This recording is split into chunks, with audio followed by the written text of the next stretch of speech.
So I don't have too much slides, so I made it a bit brief, but I'm gonna try to expound on my key insights for the whole Alibaba program. So let me introduce myself first. I'm JC from Investagrams. What our platform is, it's an all-in-one stock market platform where we provide you everything you need to succeed in the stock market. From education, monitoring, tools, screeners, social network, virtual trading if you want to practice. So everything you need is almost here except for actual investing. So that's the next thing that we're working on to make it really complete. Okay. So unlike the first two speakers, I'm not on the e-commerce side, so they gave a good perspective on the e-commerce side. So my major realization on looking at Alibaba, they're a super billion company, right? They're one of the top tech companies. But besides the technology, what struck me the most is how they handle people. So it's not just about your products, your vision, all the profits that you can make. When you're in there, they put so much iteration with how you manage your people, how you lead your team. So the first key takeaway is leadership is about making others successful. So at first, I thought that entrepreneurship is about like being a superstar, founder, CEO. It seems like a glamorous title. And most of us are, when I was young, I thought that was the path. But as you grow your company and you realize that you're taking care of more people, more customers, you're making impact on the community, you're gonna realize that it's not about your own success. It's not about making yourself look good. It's about enabling your people. So everything revolves around the people. So this is one slide that they shared to us. Treat staff as talent, achieve business via talent, develop talent via business, integrate talent and business. So basically it's like talent, people, it's all in the equation, right? So it's what makes the business revolves, the people. And then I like this quote. Most of our managers spend a lot of time doing business, which is the easy way. But the best way to develop talent is to let them experience different things, have sense of accomplishment, and this one is the most important thing, and suffer, but still being optimistic. So it's, you can be a leader that's too positive, talking about all your ideals, but the reality as a startup is every day another challenge is thrown at you, whether that's customer, employees, managing your team, hiring the next person, funding round, every day is a challenge. So it's not just about the founders being strong, it's also about the founders developing a strong team. So while you have to be optimistic, leading them to the vision, you also have to pull them down that, hey, this is the reality. If we want to make this happen, then we better toughen up. We better work our asses off. So, yeah. And then one thing that they do here is they do rotation in their departments. So example, if you've been in biz dev for the e-commerce platform for let's say 1 year, after 1 to 2 years, they will shift you to another role. So this ignites growth. So most of the time, us millennials, 2 to 3 years on the road, we feel stuck. But because of this rotation system, it seems like you're on a new role, there's a path to growth, and then it's like a new company, a new experience. And then this one, you should ponder clearly. If you don't want to be a leader and you don't like to manage people, that is fine, because it's not really for everyone. There are people that just wants to execute, doesn't want to talk to other people. I'm just a good expert, I'll do it myself. But once you determine to be a leader, whether you like it or not, your job is to help others being successful. And if you're able to do that, it would be a very happy and rewarding experience. So that's the core lesson on leadership. It's not about you, it's about your whole team, your whole community. Key takeaway number 2. So the next parts, I'm going to talk about numbers. So Alibaba has a thing with numbers. Like if you've read about them, when Jack Ma was starting, their dream was, we want to be a company that's not just going to reach 50 years. We want to exist for 102 years. So why not 100, right? So there's that extra 2 so that they could surpass the next millennium or something. Yeah, the next century. Yeah. So what is 996? 996, this is their work ethic. Because in Philippines, we're used to going through the traditional corporate routes, right? 8 to 5, Monday to Friday. In Alibaba, it's ingrained, or not forced in their culture, but it's natural that they work 9 a.m., 9 p.m., 6 days a week. It's not forced to everyone, but with the gravity of their goals, and that's the reason why they're here. They've gotten to this scale. They put that extraordinary effort to reach that extraordinary goal. So us Filipino founders, you can see the operational excellence in there. That do we just want to conform to the regular corporate rules, to what's required, or do we want to put our hearts into it, the extra effort? So Alibaba employees, it's another funny thing that since it's 996, we asked them, is it a toxic environment, or don't you have time to party? Don't you have time to drink or something?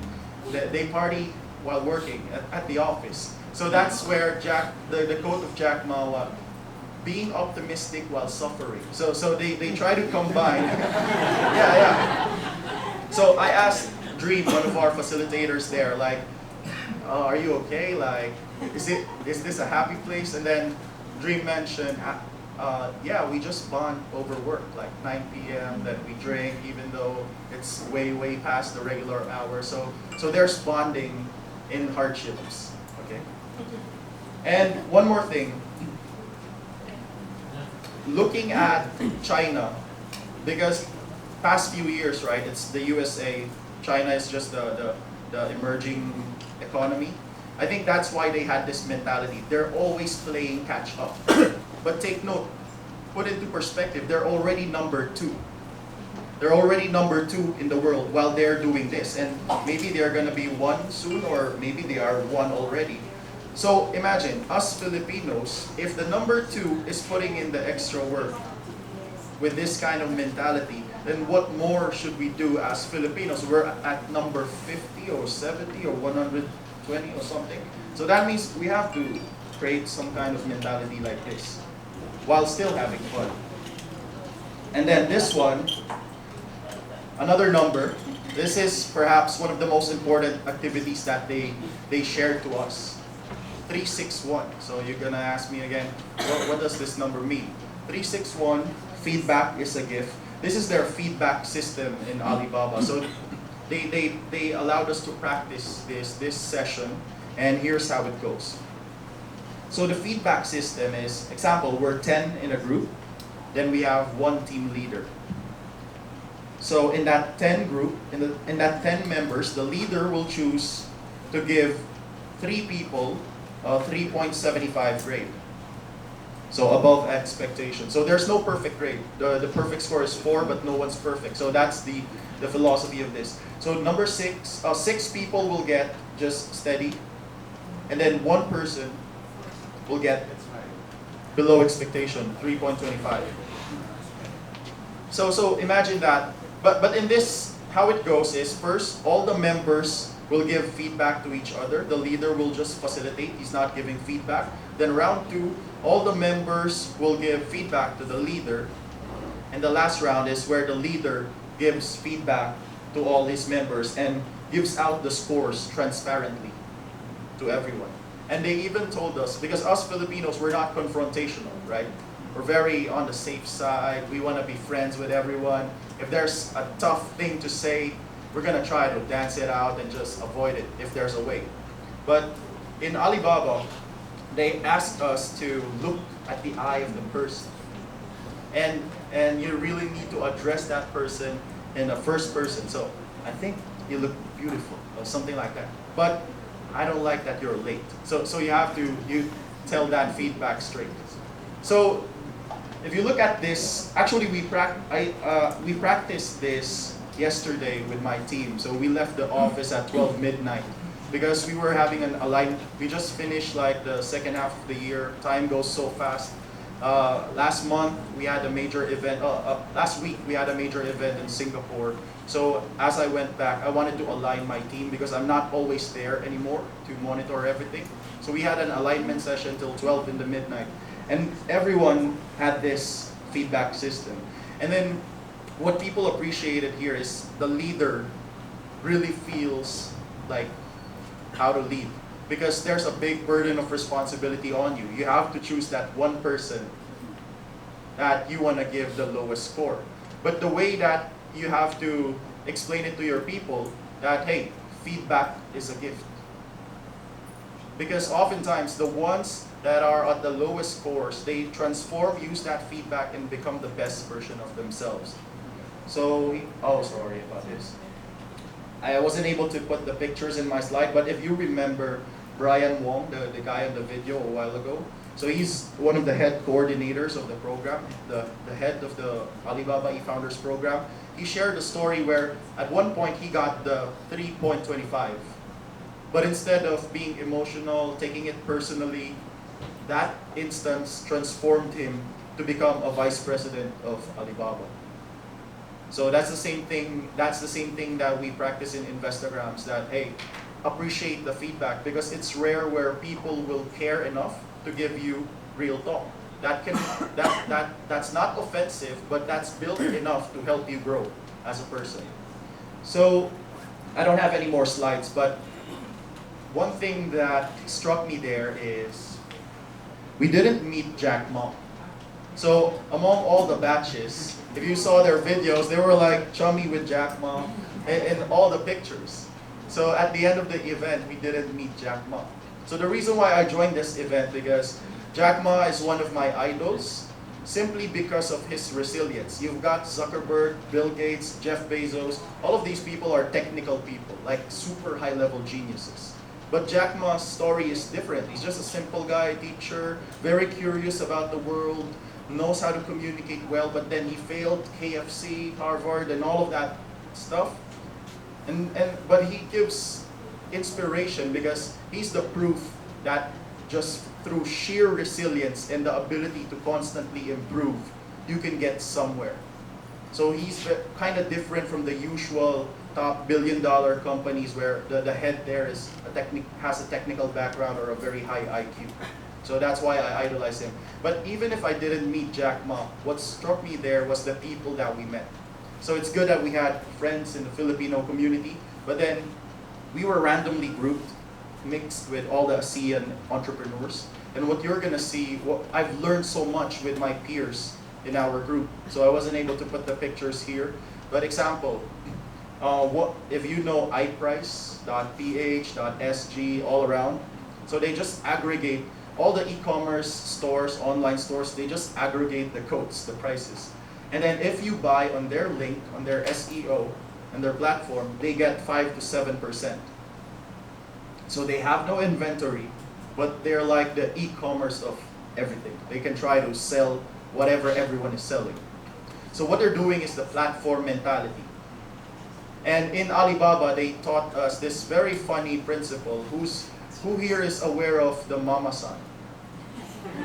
I'm not aware of the mamasan, except in Alibaba. Joking. Okay, so it's funny, like, one of their key principles in Alibaba is the mamasan mentality. So why the mamasan? So I shared this to my team. I even had a picture of mamasan, but I'm sorry, I wasn't able to put it here. So there are two paths to success. You could be the diva, the starlet.